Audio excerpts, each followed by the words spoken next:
그거 좀 어떻게 많이 좀 알게 되셨어요? 예. 동유럽이 아니라 저기지, 그러니까 종교개혁지 탐방하는 것이었죠. 그럼 그 현지를 얘기하는 게 아니라 책을 가지고서 뭐 이렇게 하는 건가요? 책 내용에 있는 그것을 갖다가 이제 현지화 시켜가지고 거기에서 직접 답방하는 그런 식으로 이제 공부를 하고 있습니다. 그래요. 그래서 이제 이거부터는 이제 격주로 이렇게 하게 되니까 알겠고요. 오늘은 바르트에 대해서 우리 전문가 회장님께서 발제 준비하셨는데 바르트 생애에 대해서는 제가 조금 이렇게 얘기하고 네. 그 다음에 이제 발제하는데 발제량이 조금 많더라고요. 12장인데 12장을 다 하기가 어떨지 모르겠어요. 그래서 제가 봐가지고서 여긴 좀 넘어가시죠 이렇게 해가지고서 좀 넘기기도 하고 했으면 좋겠습니다. 제 시간에는 이 바르트나 뭐 이런 어떤 신학자에 대한 이야기도 중요한 것이지만 지난번에 처음 시간에 말씀드렸던 것처럼 지금 우리 한국 교회 문제는 신학의 문제다. 신학이라고 하는 것은 우리가 앞으로 신앙생활을 어떻게 해야 될 것인가 라고 하는 것을 현실적인 것도 좀 이렇게 해석을 해주고 앞으로 나아갈 어떤 방향성을 제시를 해주는 것이 신학인데 그 신학의 부재가 지금 한국교회에 대한 그 어려움의 원인이 되지 않았는가 라고 하는 생각을 하게 되는 거죠. 그래서 사실 어제 그 부활절 했잖아요. 부활절 설교가 뭐였어요? 교회에서 함께하는 교회인가? 네, 함께하는 교회. 함께하는 교회 설교가 뭐였어요 어제? 설교는 거기 예수님의 십자가에서 일곱 마리가 하는 그 부활절 때 했다고요? 네. 그 가상 7원이라고 하는 그 아니에요. 그거는 김유일이 하는 거네. 금년 했고 김유일 하는 거. 예. 그리고 일요일은 기억이 안 나. 자 불시에 질문할 수 있으니까 다 우리 한의원 오늘 어제 설교 어제 설교요? 어제 그냥 그 네. 부활절 그 말씀이었는데 그 부활절 본문이었어요. 말씀이죠. 예, 본문. 그런데 이제 그 제자들이 문 이렇게 닫고 문 닫고서 제자들이 문 닫고 그 요한복음이 나오는 말씀인가 보구나. 네네네. 요한 21장에 문 닫고 두려워 이렇게 하고 예수님 네. 나타나셔가지고 보지 않고 믿는 자가 복되도다 이렇게 말씀이죠. 네네네. 자, 뭐 그 말씀도 하고요. 우리 김종원 전사님은 그 마가복음에 그 누구야 마리아 여러 마리아들이 여러 찾아가 마리아. 했을 때 청년이 예, 저기 먼저 가 계신다 갈릴리에. 예, 그래서 이제 예수님께서 처음에 오신 사역하신 것도 갈릴리고 예, 부활하셔가지고 다시 그쪽에 모든 걸 포기를 하고 생업으로 모든 걸 돌아갔던 그 제자들 앞에 네. 나타나셨. 마가복음 16장 1절부터죠. 예, 예. 그러니까 18절까지가 이제 네. 그런 말씀이고 네. 한데 부활절이 되면 이 마가복음 이 말씀에 제가 발견한 게 있어가지고 그래요. 뭘 발견했냐면 예수님이 그 제자들이 밥을 먹는데 나타나셔가지고 좀 이렇게 꾸중을 하시는 장면 아세요? 꾸중을 하신 거 꾸중하셨더라 그런 말씀. 자, 예수님이 화내시는 장면이 성경 몇 번 나오나요? 예수님 화내시는 장면 여러 번 나와요? 많이 나와요? 하나? 성경에서 성경에서 화내시는 장면, 바리새인. 꾸짖는 장면. 바리새인들한테 그렇게 하죠, 그죠? 바리새인들 뭐라고 했어요? 화 있을 진정. 끝? 독사의 자식들. 독사의 자식들아, 뭐 독사의 자식들아, 회치랑 무덤 같은 자들아, 뭐 이렇게. 그러면 회치랑 무덤 뭔지 알아요? 제가 자꾸 이렇게 물어보는 거는 여러분들이 그 단어의 정의나 아니면 그런 거에 대한 그 소소한 거에 대해서 정의를 알지 못하는 경우가 많이 있기 때문에 그걸 가르쳐주려고 얘기하는 거예요. 그래서 조금 더 디테일하게 해주려고. 예. 그럼 회칠한 무덤 뭐 회칠한 무덤? 그 썩지 말라고 예. 예. 썩지 말라고? 해치하는 거 아닙니까? 회칠한 게 뭐예요? 회칠? 지저분한 걸 가리려고. 지저분한 거 가리려고. 예. 이 회가 뭐예요? 회가?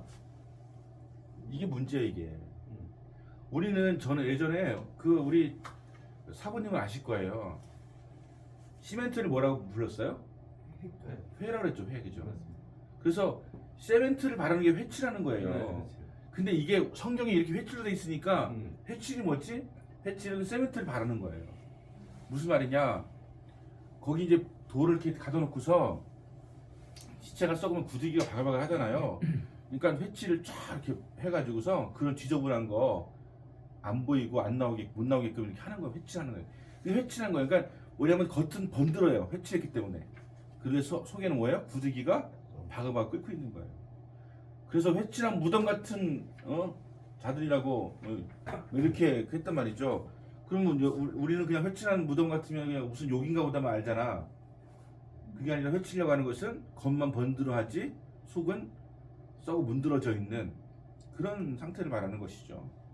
그러니까 회칠한 무덤이라고 하는 것은 그런 의미가 있는 것이잖아요.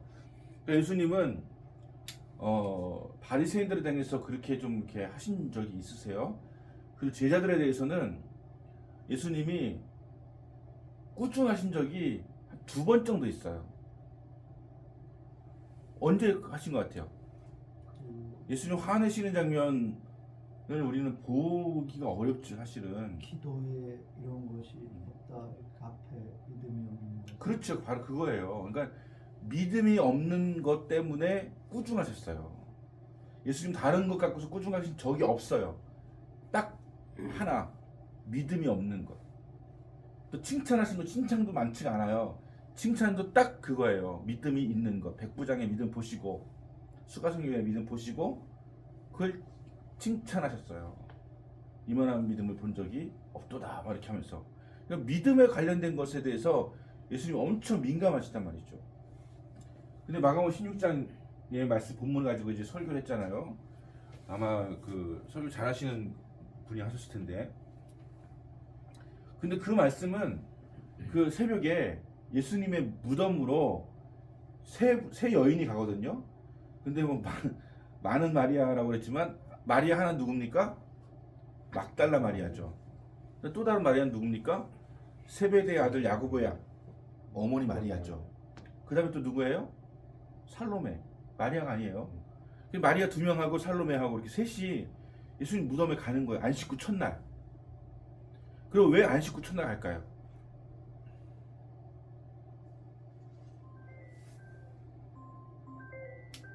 왜 안식구 첫날 갈까요? 안식은 끝내지. 안식은 끝내야 되니까. 왜 안식 끝내야 돼요? 안식일을 지켜야 되니까. 안식일날 그렇게 하면 안 되는 거잖아요, 그죠? 네. 안식일날 뭐 일을 하면 안 되는 거잖아요, 그죠? 이스라엘 갔더니 이스라엘에서 저 한국 관광객한테 와가지고 우리 집에 가서 좀 선풍기 좀 꺼달라고 하는 부탁하는 사람이 있었어요. 왜냐면 선풍기가 한쪽을 틀어져 있는데 안식일에서 그걸 끌 수가 없는 거야. 그 꾸는 거는 안식일 어기는 거니까. 근데 우리 유대인이 아니니까 우리 할 수 있잖아요, 그죠? 그래서 부탁하는 거야, 안식일날 이 꺼달라고. 그 정도로 뭔 하는 게 안 돼요. 일하면 안 되는 것이야. 그래서 이 여인들은 안식구 첫날 가고 싶었던 것이 아니라 예수 돌아가시면서부터도 가고 싶었을 텐데 안식일날은 어기면 안 되니까 지나고 가는 것이죠. 그래서 안식구 첫날 가장 빠른 시간에 예수님 시신으로 가는 거예요. 뭐 가져갔어요? 향품 가지고 향품 뭐 하는 거예요? 그러니까 어디다 뭐 쓰려고 하는 거예요? 어디다 하는 거예요? 예수님의 시신에다가 바르려고 가져가는 거잖아요.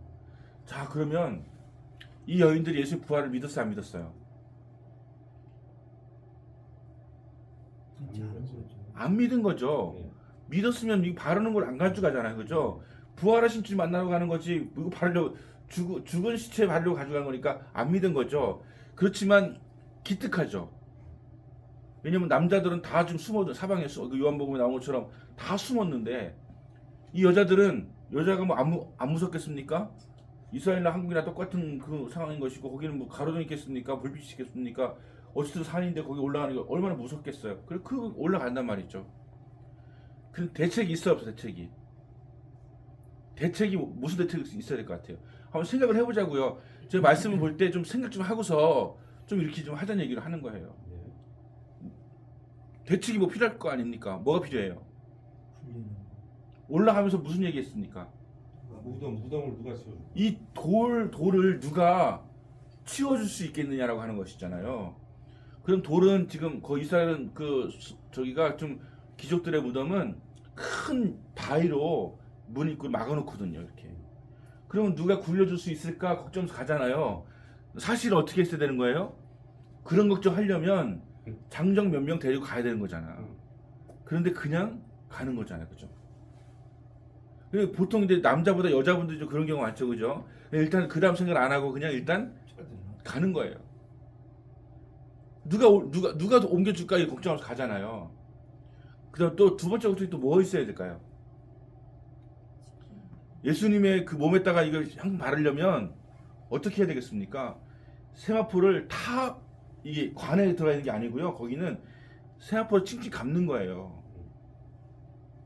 그래서 우리 뭐 이렇게 미라든가 아니면은 우리 나사로가 이렇게 할 때 풀고 나왔잖아요. 그죠? 그렇게 이렇게 칭칭 감는 거예요. 감는 식이에요. 그러면은 세마포를 준비해 가지고 가야 되는 거 아닙니까? 그죠? 한번 감았다가 그 벗겨 가지고서 다시 그 향 바르고 다시 세마포를 감아서 이렇게 하려면 썼던 것도 쓰기가 그러니까 뭐 새로운 걸 준비해 가지고 가든지 아니면 잘 감을 수 있는 방법을 가지고 있는지 보통 여자분들이 특히 젊은 사람들이 이런 거 해봤겠습니까? 우리 어른들 시체를 할 때 우리 염한다 그러잖아요. 염 해봤겠습니까? 남자들도 안 해본 사람 많잖아요. 근데 그런 거 없이 그냥 가는 거예요. 왜 그랬을까요?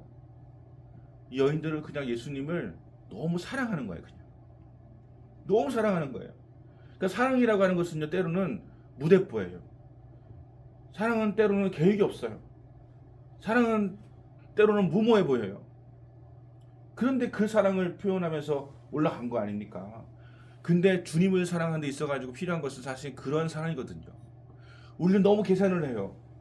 너무 완벽하려고 그래요. 너 갖춰야 된다고 생각해요. 그래서 우리는 아무것도 못해요. 나는 아직 돈이 없어. 난 시간이 없어. 하면서 못한다고 그러잖아요.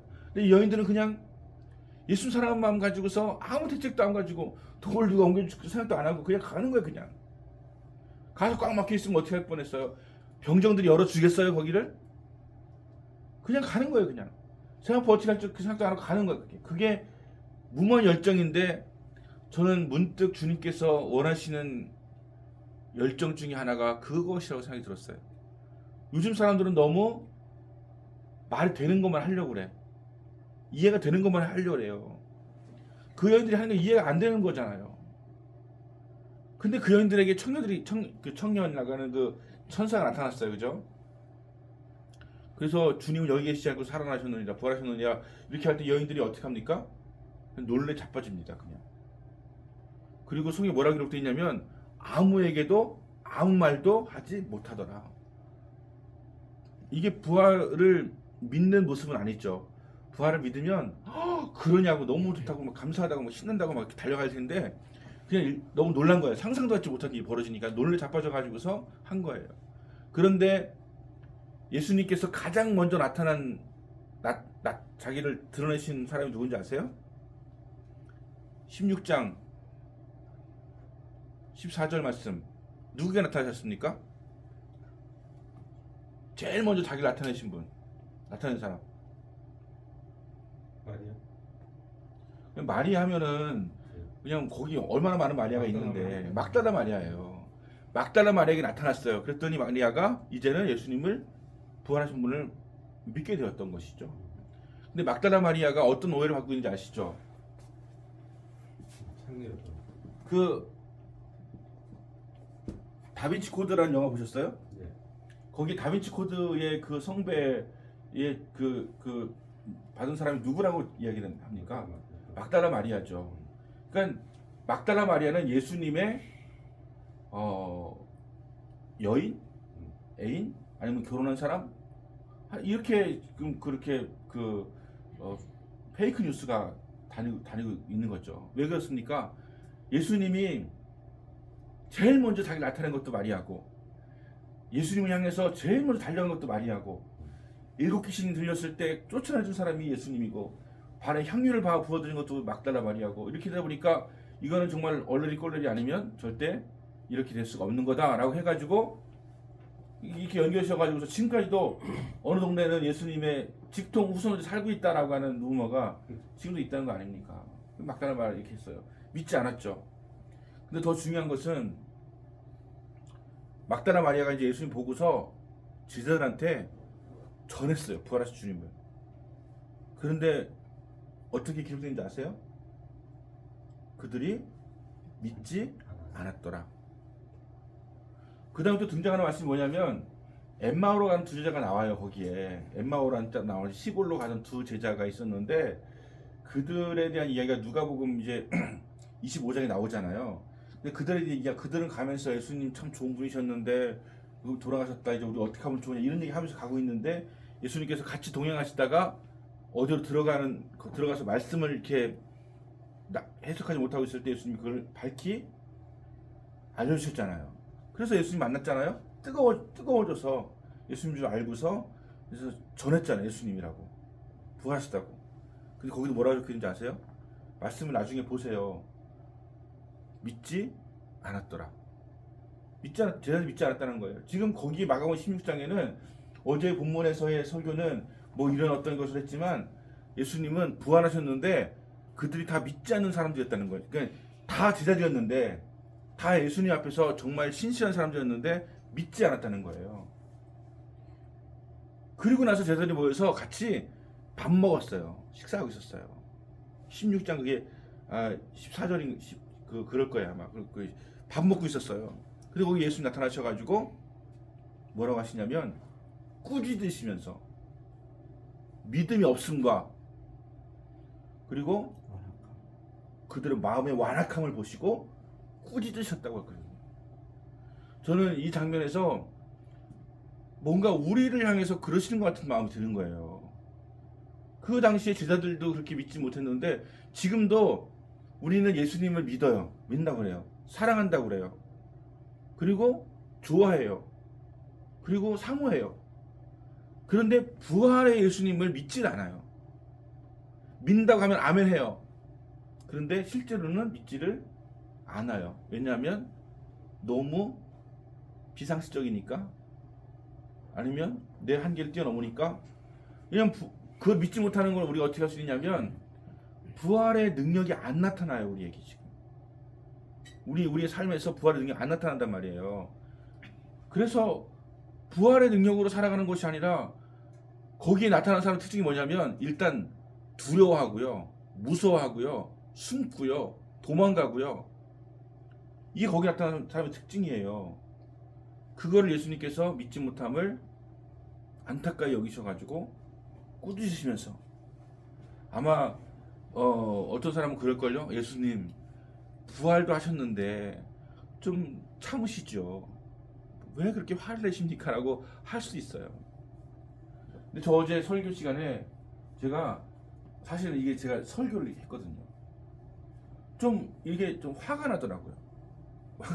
그러니까 예수님의 어떤 심정이 막 왜 이렇게 예배 드리러 오고 또 크리스천 삶을 살아간다고 하면서 왜 우리는 정말 부활의 능력을 믿지 못하고 부활하신 예수 믿지 못하고 이렇게 희말이 없이 맥없이 무능하게 이렇게 살아갈까 하는 마음이 들어가지고 막 그걸 하고 싶더라고요. 그래서 막 이런 예수님의 그 마음으로 저는 이제까지 신앙생활하면서 예수님께서 그 밥상머리 앞에서 꾸짖은 장면을 한 번도 생각해 본 적이 없어요. 들어본 적도 없고. 중회에 입장시켜달라. 정기자 교수님 중회의에 입장시켜달라고 모셨는데. 그래요? 지금 다 연결됐는데 들어오시면 될 것 같은데요. 그래요? 다행이다. 딴소리 하고 있었을 때 이렇게 그래서 죄송합니다. 지금 다 연결돼 있어요. 자 그래서 마이크는 자체 마이크인데 컴퓨터 마이크 잘. 그래서 우리 중요한 것은 사실은 가장 먼저 가장 그 빠르게 우리 한국 교회의 미래가 누구냐면요, 신학생이에요. 그렇지 않습니까? 우리의 다음 세대 미래 세대는 어린아이들, 중학생, 고등학생, 청년들이라고 생각하지만 그들은 당연히 우리의 미래지만 그들보다 더 가까이 온 미래가 바로 우리 신학생이에요. 신학생들이 뭔가 변화가 되어지고 더 담대해지고 바른 신을 갖고 되어지면 이게 바로 가장 가까운 미래를 변화시킬 수 있는 그런 능력이 되는 것 아니겠습니까? 그렇죠? 그 여러분들이 바로 그런 사람들이라고 하는 것이죠.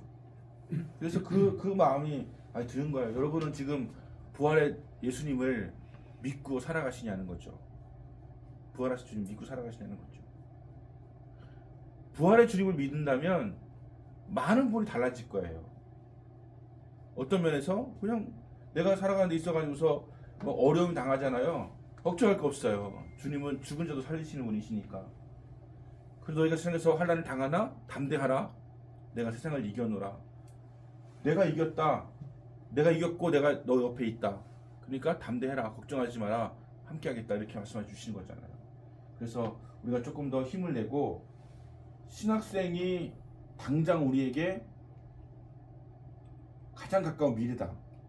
이런 생각을 하고, 제가 이제 주일학교하고 중등 뭐 고등부 가실 때는 교사가 가장 가까운 미래다라고 이렇게 생각을 했어요. 왜냐면 이분들이 충만해야 애들에게 가르쳐 가지고 이들이 충만해지니까. 근데 이런 생각을 가지고서 했었는데 그런 마음을 가지는 것이죠. 이렇게 되는데. 우리 문근호 형제는 몽골은 지금 어떻게 지금 신앙생활 하는지, 몽골은 저 신앙이 어때요 지금? 나중에 올려주죠. 좀 어려워. 어려워요? 네. 어떤 면에서? 요즘은 다 풀 시간으로 목회하는 목사님들이 많지 않습니다. 아, 목사님들을 목회를 못하게 하는 건 아닌데도 네. 몽골 자체적으로 없다는 거죠, 그러니까. 네. 중국하고는 많이 다르네요, 그죠? 중국에는 지금 많던데. 그래요. 중국 많아요. 중국은 내가 강의하러 가는 신학교만 해도 막 전국에서 그냥 뭐 한 40명 정도씩 그 공부 배우러 와요. 그 한국 목사님들이 설교도 하시고 선교사역도 하시지만 그 자체적으로도 지금 굉장히 많이 양성돼가지고 많이 지금 활동하고 있거든요. 몽골은 그 풀타임이 없다는 거잖아요. 있긴 있지만 많지 않습니다. 모르죠. 또 우리 문근 형제가 있는 그 지역하고 또 이렇게 좀 이렇게 발달된 도시 울란바토르에 뭐 그런 저기는 많이 있는지 모르겠지만, 선교사님들도 조금 그래도 환경이 좀 괜찮은 데 가서 하시는 분들도 계시고 그러니까 그럴 수 있는데, 언제 한번 그 문근 형제는 발제를 그 몽골의 어떤 그 현재 교회 상황, 선교의 상황과 그다음에 어떻게 하면 선교가 될 것인가에 대한 것을 한번 발제를 해주세요. 마지막 날에. 그래서 우리가 한 공감하고 기도할 수 있도록 이렇게 몽골에 대한 그런, 우리나라 선교사 중에 가장 유명한 몽골 선교사를 제가 기억하기로는 양향자라고 하는 탁구 선수거든요. 올림픽 금메달리스트였던 그 양향자 선수가 거기에서 계속해서 하고 있었고, 탁구를 통해서 선교하시는 분들이 굉장히 여러분 계셨고요. 그 다음에 요즘에는 몽골의 그 네르놈이라는 책을 쓰신 분 있잖아요. 네르놈 책 쓴 분. 네르놈 책 쓰신 분 이름이 기억 안 나는데, 그분이 거기 울란바토르에 대학을 세우고 또 선교를 하고 있다가 얼마 전에 아마 그 말레이시아로 가신 것 같아요. 그분이 네르놈이라는 책을 쓰신 분이 하버드 나오셔가지고 울란바토르에서 한참 선교 활동을 하셨던 걸로서 이렇게 기억을 하고 있어요. 근데 문근 형제가 여기서 신학을 공부하잖아요. 그러면 그 하나님 뜻이 어디 있겠습니까? 그 몽골 땅에서, 그죠? 많은 영혼들에게 복음을 증가할 수 있는 것을 위해서 하신 거잖아요. 얼마나 귀해요. 그 우리 순복음의 어떤 신학교 나와가지고서 거기서 이야기 들어주니까 우리가 적극적으로 선교사를 파송하는 심정으로 이렇게 하는데 이게 파송만 하는 게 아니라 우리가 훈련시켜가지고 이렇게 하니까 기도도 많이 해줘야 될 것이고 관심도 많이 가져야 될 것이다 하는 것입니다.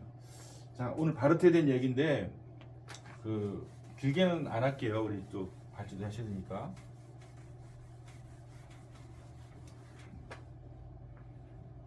자, 바르트라고 하는, 우리가 칼바르트라고 보통 얘기하죠. 칼바르트.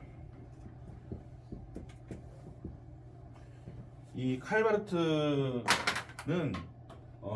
어쩌면 지금 한국 교회뿐만이 아니라 전 세계 교회에 가장 영향력을 준 그런 신학자라고 볼 수가 있을 것입니다. 근데 이 그 칼바르트에 대한 이야기를 우리가 공부할 때 많은 사람들은 그냥 칼바르트를 오해하고 있는 사람들이 있어요. 그래서 뭐 그냥 어떤 현대 신학자다, 신신학자다 이렇게 하면서 그냥 무작정 그냥 매도하는 그런 경향성이 있는데 칼바르트는 1886년에 태어났습니다.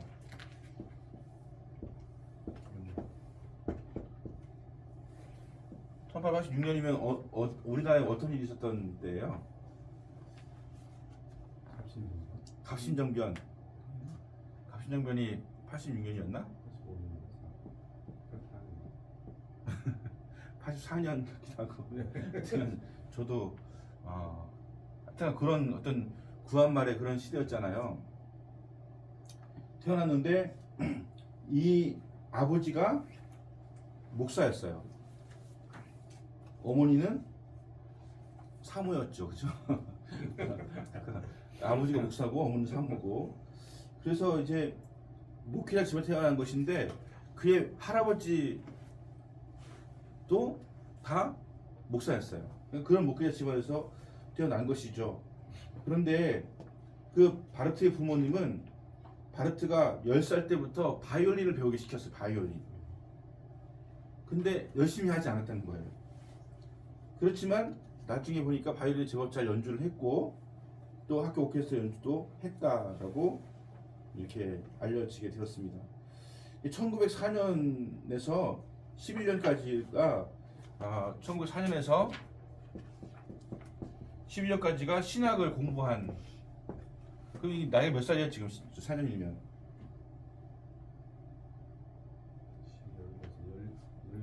18살이잖아요. 18살. 18살에서 신학을 공부를 했다고 하는 것이죠. 그런데 여러분 그거 아세요? 그 독일에서 목회자가 된다고 하는 것은 어떤 의미인지 아세요? 독일에서 가장 공부 잘하는 사람 어디 갈까요? 신학대학교. 신학을 갑니다. 지금은 좀 달라졌을 가능성이 높죠. 그 짐나지움이라고 해서 독일은 고등학교 졸업한다고 다 대학 진학하지 않죠. 우리나라는 목숨 걸고서 대학을 가려고 하지만 독일 같은 경우는 20명 정도의 정원이 있으면 한 대여섯 명 정도만 대학 가는 거예요. 공부 잘 하는 사람. 공부 잘 하는 사람이 뭐 탁월하고 뛰어나다라고 하는 의미보다는 그 사람은 공부 쪽으로 가는 것이고 너는 그냥 그 자동차 정비 배워라. 이렇게 하고 도자기 배워라. 장사를 배워라. 이렇게 해서 그냥 가는 것이죠. 그래서 그 어떤 가문의 어떤 그 가업을 막 맥을 이어가는 사람들이 많이 있는 거잖아요. 그런데 학교에서 공부 제일 잘하는 1등, 2등은 보통은 신학, 그 다음에 법학, 뭐 이런 식으로 한 거예요. 그러니까 그 독일에 있는 목사님들은 지금은 다 그 나라에서 그 세금을 아예 걷어버리잖아요. 11조 안 내는 게 아니라 거기 나라에다가 내버리잖아요. 다. 이제 다 개신교인이니까 다 돈 내라 해서 나라에다 내잖아요. 그러면 나라에서 걷어가지고 목사들의 월급을 주는 거예요. 지금은. 그러니까 공무원처럼 되어 있는 것이긴 하지만 독일은 워낙 신학자들이 탁월하고 하기 때문에 목사 그러면 일단 기본적으로 존경하는 우러러보는 게 있는 나라가 독일이란 말이죠. 그러니까 칼바르트는 그런 상황 속에서 이제 신학 공부를 했고요. 바르트가 영향받은 사람 누구냐면 칸트 들어보셨죠? 임마누엘 칸트라는 사람이 쓴 실천 이성 비판이라고 하는 거. 자, 실천 이성 비판이라고 하는 것이 뭘까요? 모르겠죠. 모르니까 내가 가르쳐줘야 되는 거잖아요, 그죠? 그 실천 이상 비판이라고 한 것은 뭐 저도 잘 깊이는 몰라요. 근데 우리 안에는 양심이 있어요, 양심. 그래서 가르쳐주지 않아도 보통 윤리가 있단 말이에요. 그게 우리 있다가 하나님 주신 어떤 선한 영역이 있다가 양심이라고 하는 것이 있다고 하는 것을 이 실천 이성이라고 이렇게 이야기하는 것이죠. 그러니까 옳고 그름의 원칙을 따라 결정 내리고 도덕적 판단을 내리는 것이 그냥 우리 안에 이미 있다라고 하는 것이에요. 그러니까 그러면서 이제 칸트가 얘기하는 것은 우리의 목적은 다른 사람을 목적으로, 그러니까 그 다른 사람을 그 자체로 목적으로 해야 된다. 이것이 이제 사람 그 목적으로 해야 된다고 하는 것이 실천 이상 비판에서 이야기한 칸트예요. 자, 칸트 하면 혹시 아는 거 있어요? 칸트에 대해서? 칸트. 이러네. 어? 많이 잃었어요. 시간이 정확하다. 시간 정확했다. 산보 하는데 그 시간에 사람들이 맞아요. 그거 굉장히 유명한 얘기죠. 칸트는 시간이 정확하게, 그러니까 6시에 산보를 한다 그러면 정확하게 6시에 산보를 하는 거예요. 그래서 모든 사람들이 칸트가 다닌 걸 보고서 시간을 맞췄다고 할 정도로 정확한 시간을 지켰다는 거죠. 그리고 산보 갔다 와서 커피 마시는 거, 평생 지킨 철학이라는 것이죠. 제가 고등학교 때 그걸 읽고서 나도 커피를 마셔야 되겠다. 그래서 아침에 일어나서 한 잔, 학교 갔다 와서 한 잔, 이렇게 2잔 마시는 걸 아주 습관화처럼 했어요. 핑계죠. 칸트를 못 받겠다고 하는 핑계로 그냥 커피를 이렇게 마셔가지고 정말 군대 가기가 싫었던 게 커피 못 마실까봐 싫더라고요. 그래서 이 커피를 2잔씩 마시는 것을 했었어요. 아침에 일어나면 저는 금천동에서 고3 보냈는데 새벽이면 여기로 왔어요. 자전거 타고.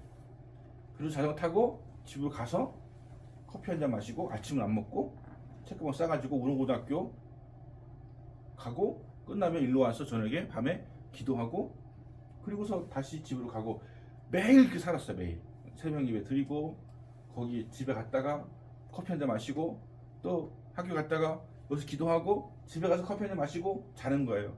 그때는 커피를 마셔서 잠을 잘 잤죠. 지금은 안 돼요. 지금은 커피 마시면 잠 못 잡니다. 그렇게 하면서 그렇게 커피 마시게 되었던 핑계가 칸트의 커피였죠. 이 사람은 시상을 받으러 가는 걸 제외하고는 그 동네를 벗어난 적도 별로 없다라고 하는 것으로 알려져 있는 그래요. 칸트하고 헤겔은 굉장히 중요한 영향을 끼친 사람 아닙니까? 칸트의 뭐 어떤 그 벨트가이스트 세계 정신이라든가 뭐 이런 것들이 정반합이라 이런 것들이 공산주의에도 영향을 주었고 또 칸트는 이렇게 우리 신학에도 굉장히 큰 영향을 준 것이 칸트였기 때문에 바로서 칸트 영향을 받아가지고 대단히 어떤 그 관심을 많이 가졌던 철학자가 칸트였다. 그러다가 바르트가 이제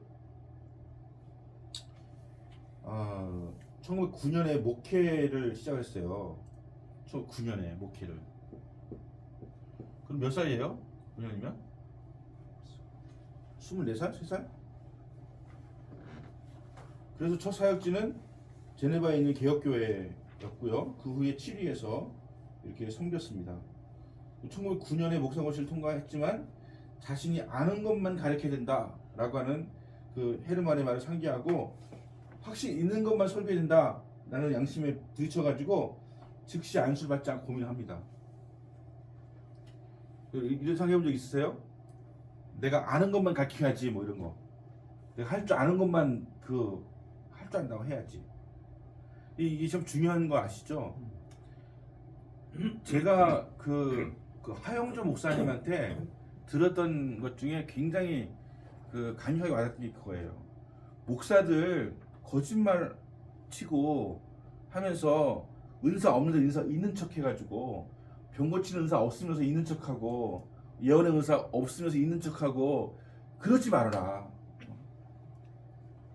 받은 거 있으면 받았다고 말하고 할 줄 아는 거 있으면 할 줄 안다고 이야기하고 못하면 못한다고 하고 또 못하는 것은 다른 사람들이 할 수 있도록 이렇게 세워주면 되는 것이지 뭐 다 할 줄 알고 그럼 뭐 그런 모든 목사님들은 다 만능이라고 생각하는 것 같아요. 자기가 만능이 되어야 생각하는 것 같아요.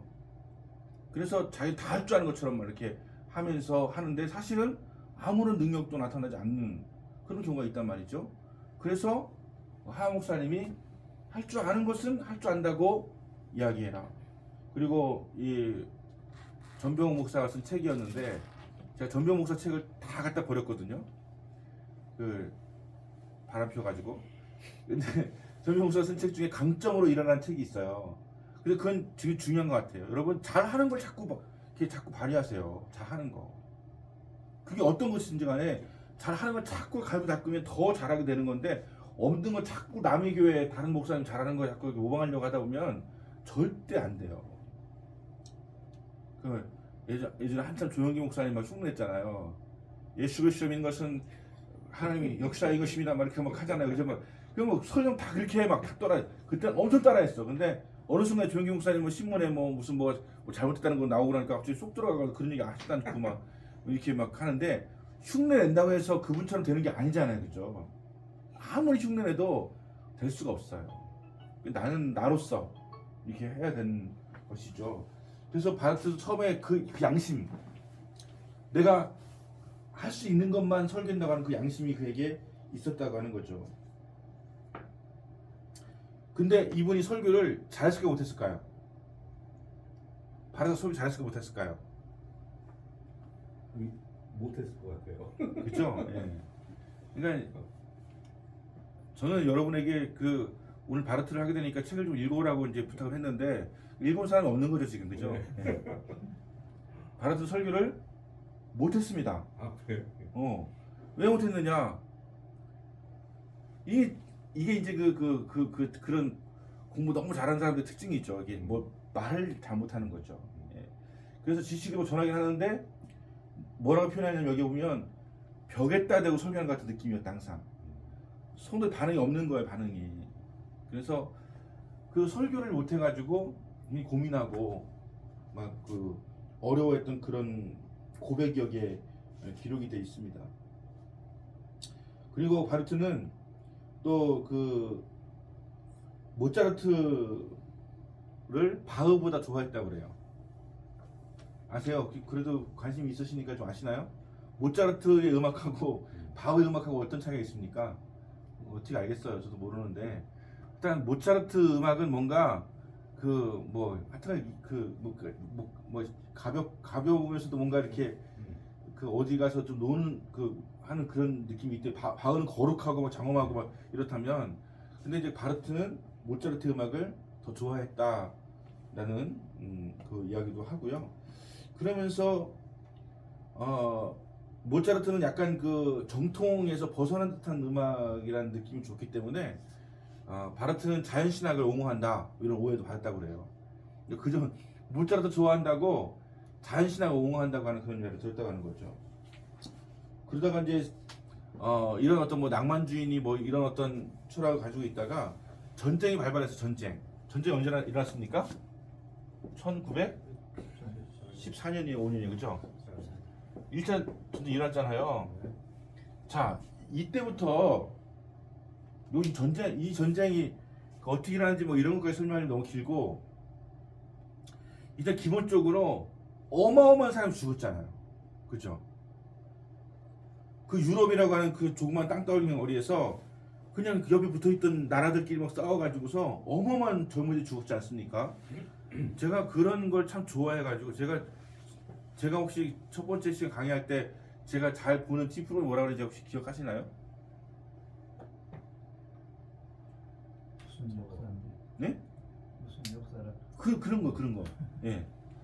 다 혼리하셔가지고 TV를 안 보시니까 내가 뭐 TV 프로그램 봐도 그 벌거벗은 세계사, 뭐 벌거벗은 한국사, 벌거벗은 세계사는 제가 다 봤어요. 그럼 거기에 주로 이런 게 나오잖아요. 전쟁에 대해서 나오잖아요. 그건 너무 비참한 거예요, 정말. 어처구니 없는 거예요.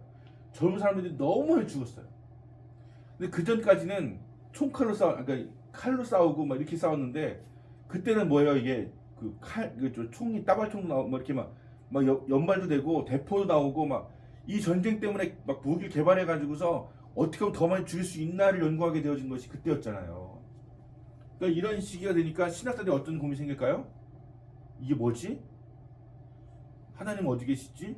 이런 고민 안 하겠습니까? 무슨 시음쿠 무슨 뭐 이렇게 뭐 낭만적으로 보내던 그런 것하고는 상상할 수 없는 어떤 그런 혼돈이 찾아오는 거죠. 그래서 세계대전 이후에 지금 여기 톡방에 응. 전진적 교수님께서 음. 안 열린다고 저한테 아까 전화 아 그래요? 그러면은 그 제가 보태서 음. 우리 이것 좀 아시면 좀 만져주세요. 그러면은 그 일단 네. 10분간 쉽시다.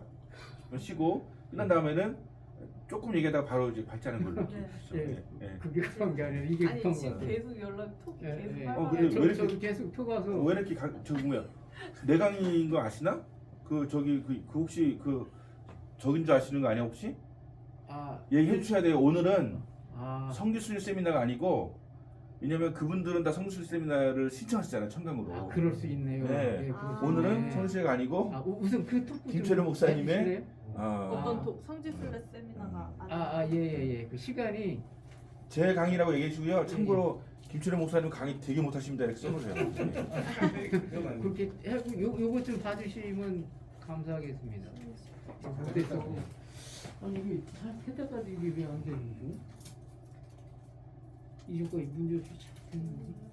아 오늘 그분들은 청강하시는 거예요? 맞아 그럴 거예요. 그러니까 예, 예, 오늘은 그러니까 그 그래서 현대 신학의 흐름이라고 하는 강의, 현대 신학의 흐름을 강의합니다라고 이렇게 하시면 아마 정자 목사님 그 조금 전에 수업할 때 나한테 전화 왔었는데 내가 수업한다고 할 거 그랬네. 조금 전에 전화 왔던 건데.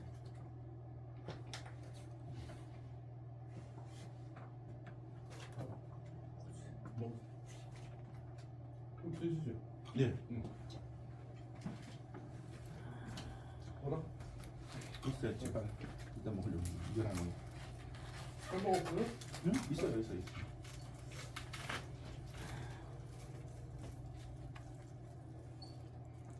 김학준 전사님 아나요?